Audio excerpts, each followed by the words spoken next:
Hi everyone, welcome to Suman TV. ప్రస్తుత సమాజంలో అందరూ బాధపడుతున్న సమస్య బీపీ, షుగర్. చిన్న వయసు నుంచి పెద్ద వయసు వారి వరకు అందరూ కూడా షుగర్, బీపీ వంటి సమస్యలతో బాధపడుతున్నారు. మరి ఇలాంటి వ్యాధులు ఎందుకు వస్తాయి? దీన్ని నియంత్రించాలంటే ఎలాంటి లైఫ్ స్టైల్ ఉండాలి? ఇలాంటి విషయాలను ప్రస్తుతం మనతో పంచుకోవడానికి డిజిటల్ మీడియాలో ట్రెండింగ్లో ఉన్న డాక్టర్ విక్రాంత్ సింగ్ ప్రస్తుతం మనతో ఉన్నారు. ఆయనను అడిగి ఆయన మాటల్లో తెలుసుకుందాం. సార్ నమస్తే. నమస్తే సార్ చెప్పండి డాక్టర్ గారు, అంటే షుగర్ వ్యాధి అనేది తీపి వస్తువులు ఎక్కువ తినడం వల్లనే వస్తుందని చాలామంది అనుకుంటారు. ఇందులో నిజం ఎంత? సార్ ఫస్ట్ అయితే thank you very much for having me with you. Secondly, నేను చెప్పే మాటలన్నీ కూడా these are not medical advises. So నాకు తెలిసిన విషయాలు నేను మీతో పంచుకోవడం జరుగుతుంది. ఓకే. సో షుగర్, సో చాలాసార్లు మనం చూస్తాం, ఇప్పుడు చాలామందికి షుగర్ అనేది వెరీ కామన్. ఒకప్పుడు 50-60 ఏళ్ళకి వచ్చే వ్యాధి ఇప్పుడు 20-30కే వచ్చేస్తుంది. సో దానికి ముఖ్య కారణం మన జీవన విధానం. So the way of life style అంటారు. ఓకే. సో లైఫ్ స్టైల్ ప్రాబ్లమే ఈ షుగర్. సో అది ఫ్రీక్వెంట్గా చాలా చూస్తున్నాము. సో దానివల్ల చాలా వేరే ప్రాబ్లమ్స్ కూడా వస్తాయి, కాంప్లికేషన్స్ వస్తున్నాయి. అంటే ఇప్పుడు తీపి వస్తువులు ఎక్కువ తీసుకోవడం వల్లనే వస్తుందనేది ఒక అపోహనేనా అది? సో తీపి వస్తువులు అంటే ఎక్కువ కార్బోహైడ్రేట్స్ తీసుకుంటాయి. సో మనం డే మొత్తంలో ఫ్రీక్వెంట్గా ఎక్కువ సార్లు ఎక్కువ మోతాదులో కార్బోహైడ్రేట్స్ అంటే కేవలం తీపి వస్తువే కాదు. ఓకే. రైస్ కార్బోహైడ్రేటే, లేదంటే వీట్ కూడా కార్బోహైడ్రేటే. అంటే కార్బోహైడ్రేట్ సంబంధించినవి పిండి పదార్థాలు అంటారు చూడండి, అవి ఎంత ఎక్కువ సార్లు తీసుకుంటే డయాబెటీస్ వచ్చే అవకాశాలు అంత ఎక్కువ. ఓకే. అంటే బరువు ఎక్కువ ఉన్న వారికే వస్తుందా సార్? అంటే వయసుతో సంబంధం ఉంటుందా షుగర్ వ్యాధి రావడానికి? షుగర్ అనేది ఒక మెటబాలిక్ ప్రాబ్లమ్ సార్ అది. సో షుగర్ కానివ్వండి, బీపీ కానివ్వండి, ఇవి మెటబాలిక్ డిజార్డర్స్ ఇవి. సో బరువు ఎక్కువ ఉన్న వాళ్ళకి డెఫినెట్లీ ఎక్కువ వచ్చే అవకాశం ఉంటుంది, కానీ బక్కగా ఉన్న కూడా వాళ్ళకు కూడా షుగర్ వచ్చే అవకాశం ఉంది. ఓకే. సో కేవలం బరువు ఉంటేనే వస్తేనే అది లేదు. సో బక్కగా ఉన్న వాళ్ళకి కూడా వస్తుంది, అండ్ చిన్న ఏజ్లో చాలా కామన్గా వస్తుంది ఇప్పుడు ఈ మధ్య కాలంలో. ఓకే. లైఫ్ స్టైల్, ఇప్పుడు మనం జీవన విధానం అంటే చూడండి, తినే వస్తువులు కానివ్వండి, ఎక్కువ కార్బోహైడ్రేట్స్ తీసుకుంటున్నాం మనం. మార్నింగ్ స్టార్ట్ అయితే నైట్ వరకు మల్టిపుల్ టైమ్స్ తీసుకుంటున్నాం. ఇప్పుడు మనం స్కూల్లో కూడా చూసుకుంటే మనకు పిల్లలకి బ్రేక్ఫాస్ట్ ఉంటుంది, లంచ్కి ముందు ఒక స్నాక్ ఉంటుంది, లంచ్ ఉంటుంది, లంచ్ తర్వాత ఒక స్నాక్ ఉంటుంది, మళ్ళీ ఇంటికి వస్తారు వాళ్ళు, ఇంటికి వచ్చిన తర్వాత ఒక స్నాక్ ఇస్తాం మనం, రాత్రి డిన్నర్ ఉంటుంది, మధ్యలో మల్టిపుల్ టైప్స్ జంక్ తీసుకుంటాం. సో ఈ మల్టిపుల్ టైమ్స్ కార్బోహైడ్రేట్స్ ఎక్కువ మోతాదులో, సో కొంచెం కూడా కంట్రోల్ లేకుండా తినడం వల్ల వస్తుంది. అంటే ప్రాక్టికల్గా డాక్టర్ గారు, మీ దగ్గరకు వచ్చే పేషెంట్స్లో ఏజ్ గ్రూప్ వాళ్ళు ఎక్కువ ఉంటున్నారు, అంటే అసలు సమస్య ఎక్కడ స్టార్ట్ అవుతుంది? సార్ నా దృష్టిలో సమస్య చిన్నప్పుడే స్టార్ట్ అవుతుంది, పుట్టుకతోనే. మనం ఫస్ట్ పిల్లలకి పుట్టగానే ఫోన్లు ఇస్తున్నాం, మొబైల్ ఫోన్ చేతికి ఇచ్చేసి వాడు తినట్లేదని ఫోన్ ఇచ్చేస్తున్నాం. సో ఆ ఫోన్ చూస్తూ వాడు ఎంత తింటున్నా అనేది వాళ్ళకి అర్థమవుతలేదు పిల్లలకి. ఓకే. అండ్ ఇచ్చే పదార్థాలు కూడా ఏమున్నాయండి, ఇన్స్టెంట్ నూడిల్స్ తినిపిస్తున్నాం, చాక్లెట్స్, బిస్కెట్స్, ఐస్ క్రీమ్స్. ఇదేదో మనం ప్రేమ అనుకుంటాం, అది నా దృష్టిలో ప్రేమ కాదు, పగ. మనకు పిల్లలంటే పగ ఉంటేనే మనం ఇట్లా చేస్తాం. ఓకే. సో మన శత్రువుకే మనం ఇట్లా తినిపిస్తాం, కానీ ప్రేమ ఉంటే మనం ఇవన్నీ పెట్టాం సార్ యాక్చువల్లీ. ఓకే. సో ఇలా చిన్నప్పుడు స్టార్ట్ అయిన లైఫ్ స్టైల్ పెరుగుతూ ఇప్పుడు మీరు స్కూల్లో చూడండి, చాలా ఊబకాయం లావైపోయిన పిల్లలు. సో పెరుగుతూ 20 years రాగానే బీపీ, షుగర్ వస్తుంది, 30-40 రాగానే heart stroke, brain strokes, cancers అవుతుంది. సో ఇది ఎక్కడ స్టార్ట్ అవుతుందంటే చిన్నప్పుడే స్టార్ట్ అవుతుంది, కానీ ఇదంతా ప్రాసెస్ అయ్యాయి 20-30కి బీపీ, షుగర్, 30-40కి స్ట్రోక్స్. అట్లా అంటే యూత్కి మెయిన్ కారణము ఈ స్ట్రెస్ వల్ల, జంక్ ఫుడ్స్ ఇవే కారణం అంటారు? స్ట్రెస్ డెఫినెట్లీ ఉంటుంది sir. Stress is one of the major causes. కానీ ఇప్పుడు లైఫ్లో మనం కొన్ని అవాయిడ్ చేయొచ్చు, కొన్ని అవాయిడ్ చేయలేము సార్. ఇప్పుడు ఒక సాఫ్ట్వేర్ ఎంప్లాయీ ఉన్నాడు ఫర్ ఎగ్జాంపుల్, ఆయన పని చేయక తప్పదు. ఇప్పుడు మనలాంటి మధ్యతరగతి వాళ్ళు ఉన్నారు, మనం పని చేయక తప్పదు. మనకు అప్పులు ఉంటాయి, ఈఎంఐస్ ఉంటాయి, ఫ్యామిలీ గొడవలు ఉంటాయి, వైఫ్తో ప్రాబ్లం ఉంటాయి. స్ట్రెస్ని మనం తీసేయలేము, అది అన్అవాయిడబుల్. ఓకే. దాన్ని కూడా మెడిటేషన్ ద్వారా, ఇట్లా యోగాసనాల ద్వారా ఏమైనా చేయొచ్చు, కానీ అవాయిడబుల్ ఏముంది? నోరు, మనం ఏం తింటున్నాం ఒకటి, అండ్ ఈవెన్ మెదడులో కూడా ఏం సెండ్ చేస్తున్నాం అది కూడా. సో మెదడులో మనం మెయిన్లీ వెళ్ళేది ఫోన్ ద్వారా. సో ఏం చూస్తున్నాం, మన మెదడుకి ఏం తిండి పెడుతున్నాం ఇంపార్టెంట్, మన నోటి ద్వారా పొట్టకి ఏం తిండి పెడుతున్నాం అది ఇంపార్టెంట్. సో ఇవి రెండు మంచిగా ఉంటే మనం చాలా రోగాలు అవాయిడ్ చేసుకోవచ్చు. ఓకే సార్, ఈ షుగర్ విషయంలో చూసుకున్నట్టయితే చాలామంది ఇన్సులిన్ వాడతారు, కొంతమంది ట్యాబ్లెట్స్ వాడతారు. అంటే ఇన్సులిన్ అంటే చాలామంది భయపడుతూ ఉంటారు. అసలు ఇన్సులిన్ ఒక్కసారి వాడడం మొదలు పెడితే అంటే లైఫ్ టైం వాడాల్సి ఉంటుందా? సార్ యాక్చువల్లీ ఒక కాన్సెప్ట్ ఉంది సార్, దాన్ని కీటోజెనిక్ డైట్ అంటారు. ఓకే. ఒక తినే పద్ధతి. కీటోజెనిక్ డైట్లో ఏం చేస్తామంటే మనం కార్బోహైడ్రేట్స్ అవాయిడ్ చేస్తాం, తక్కువ చేస్తాం, మినిమైజ్ చేస్తాం, కొందరికి అవాయిడ్ కూడా చేస్తారు. So high fat, moderate protein, minimal carbohydrates ఇచ్చి కీటోజెనిక్ డైట్ చేస్తాం, కీటోసిస్లోకి తీసుకెళ్తాం. ఓకే. ఎప్పుడైతే మనం కీటోసిస్లోకి తీసుకెళ్తామో ఇన్సులిన్ రెసిస్టెన్స్ అనేది తగ్గుతుంది. ఓకే. సో జనరలీ ఇన్సులిన్ రిపీటెడ్గా ఇన్సులిన్ సిక్రీట్ అవ్వడం వల్లనే ఇన్సులిన్ రెసిస్టెన్స్ వస్తుంది. ఇన్సులిన్ రెసిస్టెన్స్ వల్లనే మనం ఇన్సులిన్ వరకు వెళ్తాం. ఓకే. సో ఇన్సులిన్ రెసిస్టెన్స్ తగ్గించినాం అనుకోండి, మనం ఇన్సులిన్ నుంచి ట్యాబ్లెట్కి వచ్చే అవకాశం ఉంది. కొందరు ఎర్లీ స్టేజెస్లో ట్యాబ్లెట్ బంద్ అయ్యే అవకాశాలు కూడా ఉన్నాయి. సో తగ్గాలంటే ఏం చేయాలి, మనం ఇన్సులిన్ రెసిస్టెన్స్ తగ్గియాలి. ఓకే. సో ఇన్సులిన్ రెసిస్టెన్స్ తగ్గించడానికే కీటోజెనిక్ డైట్ అని, మోడిఫైడ్ అట్కిన్స్ డైట్ అని, ఎంసిటీ డైట్స్ అని ఉన్నాయి. These are all well documented. వీటికి కొన్ని సైంటిఫిక్ పేపర్స్ ఉన్నాయి, ర్యాండమైజ్ కంట్రోల్ ట్రయల్స్ కూడా ఉన్నాయి. అంటే ఇన్సులిన్ వాడిన వాళ్ళు మళ్ళీ ట్యాబ్లెట్స్ కూడా మారొచ్చు? యా, అంటే సార్ అది వారి మీద డిపెండ్ అవుతుంది. ఓకే. వాళ్ళ లైఫ్ స్టైల్ మోడిఫై చేస్తే.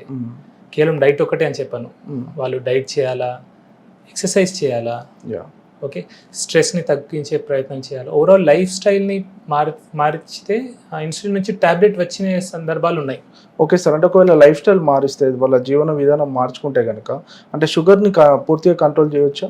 యా, ఎర్లీ స్టేజెస్లో నేను చూశాను సార్, నా దగ్గర కొందరు పేషెంట్స్ ఉన్నారు, ఎర్లీ స్టేజెస్లో అది రివర్సల్ కూడా అయింది. Yeah. So it is life style problem actually. So social మీడియాలో మనం తరచుగా వింటుంటాం డయాబెటీస్ రివర్సల్ అని, అంటే అది చేయొచ్చు అంటారా సార్? రివర్సల్ అయ్యే ఛాన్స్ పాసిబుల్ ఉంది, కానీ ఒకటే, ఇప్పుడు నేను చెప్పాను కదా అని అందరూ కీటోజెనిక్ డైట్ చేయడం వల్ల స్టార్ట్ చేయకూడదు. Okay. It is to be done under A medical supervision. ఒక డాక్టర్, మీ డాక్టర్ ఎవరైతే ఉంటారో మీ డాక్టర్ యొక్క సూపర్విజన్లోనే మీరు చేసుకోవాలా. ఇప్పుడు నేను కాదు, ఏ సోషల్ మీడియా ఇన్ఫ్లుయెన్సర్ చెప్పింది కదా అని మీరు డైరెక్ట్లీ స్టార్ట్ చేయొద్దు ఇట్లాంటివి, బికాజ్ ప్రాబ్లమ్స్ వచ్చే అవకాశాలు ఉంటాయి. అండ్ డయాబెటీస్లో కూడా టైప్ 1, టైప్ 2 ఉంటుంది. సో టైప్ 2లో వెల్ డాక్యుమెంటెడ్ ఉంది ఇది. సో టైప్ 1 వాళ్ళు కూడా సడన్గా స్టార్ట్ చేయకూడదు. సో టైప్ 2 వాళ్ళు మీ డాక్టర్ యొక్క సూపర్విజన్లో, పర్యవేక్షణలో ఇట్లాంటివి ట్రై చేయొచ్చు. అంటే ఎర్లీ స్టేజెస్లో సార్ ఇది ఎలా గుర్తించవచ్చు? ఒకవేళ గుర్తిస్తే వెంటనే ఎలా చెకప్ చేయించుకోవాలి? సార్ ఎర్లీ స్టేజెస్లో అంటే సిమ్టమ్స్ ఉంటాయి సార్, ఎక్కువ ఆకలి కావడము, దాహం కావడము, కొందరికి తిమ్మిర్లు రావడము, కొందరికి వెయిట్ లాస్ కావడము, multiple ways how you can. So but ఇప్పుడైతే లక్కీలీ స్క్రీనింగ్ చాలా ఎర్లీగా అయిపోతుంది, బ్లడ్ టెస్ట్లు చాలా ఫ్రీక్వెంట్గా చేయించుకుంటున్నారు. ఒకప్పుడు లేట్ అయ్యేది, ఇప్పుడు ఎర్లీ స్టేజ్లో టెస్ట్ జరుగుతున్నాయి కాబట్టి ఎర్లీగా తెలిసిపోతుంది. అంటే ఇప్పుడు మనం ఎర్లీగా సార్ మనము షుగర్ కన్ఫర్మ్ అయిన తర్వాత ఫస్ట్ నుంచి కూడా మెడిసిన్స్ వాడుతూనే ఉండాలా? అంటే సార్ అదే చెప్తున్నా కదా sir, if diet life style modify చేసుకుంటే ఎర్లీ స్టేజెస్లో మనం అవాయిడ్ చేయొచ్చు, డిపెండింగ్ ఆన్ మీరు మీ సిచ్యువేషన్ ఎట్లుంది. అది చాలా మంది ఉంటారు వాళ్ళు డైట్ చేయలేరు. నా దగ్గర 2 రకాలుగా వస్తారు సార్, డైట్ చేయలేము సార్, నేను అసలు నాకు వీలు కాదు, మాకు వండడానికి ఎవరు లేరు, నాకు తినకుండా ఉండలేను, అన్నం తినకుండా ఉండలేము, వారు ఖచ్చితంగా టాబ్లెట్ వేసుకోవాల్సిందే, వేరే మార్గం లేదు. కానీ కొందరు ఏంటంటే సార్ నేను ఏమైనా కానీ సార్ నేను టాబ్లెట్ వేసుకోను, నా లైఫ్ ఎండ్ అయిపోతుంది అంటే కొందరు పేషెంట్స్ ఉంటారు, నా లైఫ్ ఎండ్ అయిపోయిందా సార్, నేను ఇప్పుడే షుగర్ టాబ్లెట్ వేసుకోవాలా అని అంటారు. నేను వాళ్ళకి సజెస్ట్ చేస్తాను. సో నేను ఎప్పుడు కూడా నా దగ్గర వచ్చే పేషెంట్స్కి మార్గాలు చూపిస్తాను సార్. సో దే షుడ్, వాళ్ళకి ఒక ఇన్ఫర్మేషన్ ఇస్తాను. అంటే తక్కువ మందులు రాసి మీరు ఎక్కువ లైఫ్ స్టైల్ చేస్తారని విన్నాము.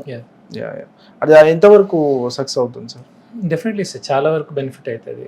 ఎందుకంటే సార్ ఇప్పుడు ఏదైతే రూట్ కాజ్, మూలం అనేది మనకు తెలిస్తే ఓకే మనం 10 మందులు రాయాల్సిన అవసరం లేదు. అలానే నేను మందులు రాయనని కాదు, మందులు రాస్తాను, ఏవైతే చాలా ముఖ్యం ఉంటాయో అవి రాస్తాను. ఎక్సెస్ పిల్ బర్డన్ ఇయ్యను నేను పేషెంట్ మీద, ఎక్కువ టాబ్లెట్స్ వేసేసి 10 గోళీలు అట్లాంటిది నేను 1, 2, 3 అయితే మేజర్ కాజ్ రూట్కి ఉంటాయో. సపోజ్ షుగర్ పేషెంట్ ఉన్నారు, ఇప్పుడు ఇంతకుముందు చెప్పినట్టుగా షుగర్ పేషెంట్ టాబ్లెట్ డైట్ చేయలేనంటే షుగర్ టాబ్లెట్ ఒకటి ఇస్తాను. అండ్ కొందరు heart patient, brain stroke patients ఉంటారు, వాళ్ళకి ఆస్పిరిన్, యాంటీప్లేటెట్స్ అట్లాంటివి ఇస్తాను. ఓకే. అంటే ఇప్పుడు డయాబెటిక్ పేషెంట్స్ రోజువారీ జీవితంలో 3 ఖచ్చితంగా పాటించాల్సిన సూత్రాలు ఏమున్నాయంటే? 3 ఖచ్చితంగా పాటించాల్సిన సూత్రాలు సార్. ఒకటి exercise. First very important thing is exercise. ఖచ్చితంగా ఎక్సర్సైజ్ చేయాలా. ఎక్సర్సైజ్ చేస్తే మనకు ఆక్సిడేటివ్ స్ట్రెస్ తగ్గుతుంది బాడీ మీద అండ్ మైటోకాండ్రియల్ హెల్త్ ఇంప్రూవ్ అవుతుంది. ప్రతి సెల్ లోపల మైటోకాండ్రియా అని ఒకటి ఆర్గనెల్ ఉంటుంది. ఇప్పుడు మనకు జనరేటర్ ఎలాగో ఈ ఆఫీస్కి అలాగా సెల్ లోపల ఒక మైటోకాండ్రియా అని ఆర్గనెల్ ఉంటుంది. దాని హెల్త్ బాగుండాలంటే మనం ఖచ్చితంగా ఎక్సర్సైజ్ చేయాలి. ఓకే, సో ఎక్సర్సైజ్ చేయాలి ఒకటి. సెకండ్లీ డైట్ మీద మనం కాన్సన్ట్రేట్ చేయాలా. ఎక్కువ కార్బోహైడ్రేట్స్ తీసుకోకుండా మినిమల్ పెట్టుకోవాలా. ఓకే, అండ్ దాంట్లో కూడా ప్రాసెస్డ్ ఫుడ్స్ లాంటివి అలాంటివి తీసుకోకపోతేనే మంచిది. ఓకే, ప్రాసెస్డ్ ఫుడ్స్ అంటే ఇన్స్టెంట్ నూడిల్స్ కానివ్వండి, బిస్కెట్స్, హోల్ ఫుడ్స్ తీసుకోవాలి. హోల్ ఫుడ్స్ తీసుకుంటే మంచిది. అండ్ ఆఖరికి వీలైనంత వరకు స్ట్రెస్ తగ్గించుకోవాలి. సో మెంటల్ స్ట్రెస్ అనేది ఉండదు సార్, బికాస్ స్ట్రెస్తో కూడా షుగర్ అనేది కంట్రోల్ ఉండదు. ఈ మధ్య సార్ కొంతమంది సెలబ్రిటీలను చూసుకుంటే లావు తగ్గడానికి అంటే షుగర్స్కి ఇవ్వాల్సిన ఇంజెక్షన్స్ కూడా వాడుతున్నారు. దానివల్ల ఇమీడియట్గా కూడా లావు తగ్గుతున్నారు. అంటే ఇది కరెక్టే అంటారా సార్? ఇది నా పర్సనల్ అడ్వైస్, పర్సనల్ ఒపీనియన్. నాకు ఇట్లాంటివి పెద్ద నచ్చదు సార్. ఓకే, ఎందుకంటే ఒక ఓజెంపిక్ అంటారు అలాంటివి, దాని లాంగ్ రన్ సైడ్ ఎఫెక్ట్స్ ఏమున్నాయో మనకు తెలియదు. సో నిజంగా సెలబ్రిటీస్ అవి తీసుకున్నారా మనకు తెలియదు. ఓకే, చాలా మంది తీసుకున్నాను అంటారు కానీ తీసుకోరు. వాళ్ళ ప్రమోషన్ కోసం వాళ్ళకి డబ్బులు వస్తాయి. సో జస్ట్ ఫర్ మనీ కొందరు చేయొచ్చు, అట్లా తెలియదు. I'm just saying. సో అలాంటప్పుడు మనం గుడ్డిగా వాటిని చేయకపోతేనే. అంటే ఇలాంటి ఓజెమిక్ ఇంజెక్షన్స్ అంటే షుగర్ పేషెంట్స్ వాడొచ్చు? నేనైతే ఇలాంటి ఇంజెక్షన్ సజెస్ట్ చేయండి సార్. మై పర్సనల్ ఒపీనియన్ ఇది, బికాజ్ నేను అంత స్పెషలిస్ట్ని కాదు ఆ ఫీల్డ్కి సంబంధించి. నేనైతే నా పేషెంట్స్కి కొందరు అడిగారు, నేను I said it is not మంచిది కాదని చెప్పాను సార్, నా ఒపీనియన్లో. అంటే మీరు చూసుకుంటే సార్, టీలో షుగర్ వాడడం, దీనివల్ల షుగర్ అంటే టీలో షుగర్ వేసుకోకపోతే షుగర్ కొంత కంట్రోల్లో ఉంటుందని, ఇవన్నీ నిజమేనా సార్? నిజమే సార్, ఎందుకంటే మనం ఇండియన్స్ యావరేజ్గా మీరు ఎన్ని టీలు తాగుతారు సార్ రోజు? 3 times ఆల్మోస్ట్. 3 times తాగుతారు. 3 times మీరు షుగర్ వేసుకొని తాగుతారు. సపోజ్ 3 times మీరు షుగర్ వేసుకున్నప్పుడు అలా షుగర్ గ్లూకోజ్ స్పైక్ వస్తుంది, ఇన్సులిన్ స్పైక్ వస్తుంది, దానివల్ల ఇన్సులిన్ రెసిస్టెన్స్ వస్తుంది. అదే షుగర్కి దారి తీస్తుంది. సో మీరు 3 పూటలు టీ తాగి దానిలో షుగర్ తీసేయండి. సో 3 times మీరు గ్లూకోజ్ స్పైక్ని అవాయిడ్ చేస్తున్నారు. సో ప్రాబ్లం ఏంటంటే మనం ఎప్పుడైతే టీలో చక్కెర ఇస్తామో సడన్ గ్లూకోజ్ స్పైక్ వచ్చి సడన్ ఫాల్ అవుతుంది. ఓకే, సో అది చాలా డేంజరస్. సో అందుకే ఇన్సులిన్ రెసిస్టెన్స్ వస్తుంది. సో అవాయిడ్ చేస్తే మంచిది. ఇప్పుడు వైట్ రైస్ కూడా పూర్తిగా మానేయాల్సి ఉంటుంది సార్ షుగర్ వచ్చిన వాళ్ళు? సార్ వైట్ రైస్ ఇప్పుడు మనం సౌత్ ఇండియన్ సార్, తెలంగాణ వాళ్ళం, ఆంధ్ర వాళ్ళము, వైట్ రైస్ మనం అలవాటైంది మనకు, కొద్దిగా తీసుకోవాలా. ఓకే, నేనైతే వైట్ రైస్ని బ్రౌన్ రైస్ మీద ప్రిఫర్ చేస్తాను నేను పర్సనల్లీ. ఇది ఎందుకంటే బ్రౌన్ రైస్లో ఫైటేట్స్ ఉంటాయి, ఫైటిక్ యాసిడ్ ఉంటుంది, అండ్ ఆర్సెనిక్ ఆర్సెనిక్ లెవెల్స్ కూడా కొంచెం ఎక్కువ ఉంటాయి బ్రౌన్ రైస్లో. సో నా దృష్టిలో వైట్ రైసే బెటర్, కానీ తక్కువ తినాలా. అండ్ కొంచెం నెయ్యి వేసుకుంటే ఏమైతే అంటే దాన్ని గ్లూకోజ్ సడన్ స్పైక్ రాదు, స్లో ఉంటుంది. అంటే డయాబెటీస్ పేషెంట్స్ బ్రేక్ఫాస్ట్ విషయంలో కానీ, లంచ్ విషయంలో కానీ, డిన్నర్ విషయంలో కానీ ఎలాంటి ఆహార నియమాలు పాటించాలంటారు? అంటే ఖచ్చితంగా ఇలాంటి ప్రోటీన్ కానీ ఇది వాడాలి? డెఫినెట్లీ సార్, ప్రోటీన్ ప్రతి మీల్లో ప్రోటీన్ ఉండాలి సార్. అది డయాబెటిక్ కానివ్వండి, హైపర్టెన్సివ్ కానివ్వండి, లేదంటే నార్మల్ హ్యూమన్ బీయింగ్స్ కూడా, నార్మల్ వ్యక్తులను కూడా, మనమందరం కూడా ప్రతి మీల్లో ప్రోటీన్ ఖచ్చితంగా ఉండాలి. అన్ఫార్చునేట్లీ మనం ఇండియన్స్ సఫిషియంట్ ప్రోటీన్ తీసుకోవట్లేదు. కార్బోహైడ్రేట్ ఓవర్లోడ్ ఉంది, వెరీ లెస్ ప్రోటీన్ ఉంది. ఓకే, సో ఈ మెటబాలిక్ డిజార్డర్స్ అని దానివల్లనే బీపీ, షుగర్ రావడానికి మెయిన్ కారణం అదే. సో నేను నా పేషెంట్కి అడ్వైస్ చేస్తాను ఏంటంటే ప్రతి మీల్లో ప్రోటీన్ ఉంచుకోండి. సపోజ్ వెజిటేరియన్స్ ఉంటే వాళ్ళు పప్పులు తినొచ్చు, డ్రై ఫ్రూట్స్ తినొచ్చు, ఇలాంటివి తినొచ్చు, అండ్ ఫైబర్ కూడా తీసుకోవాలి వాళ్ళు.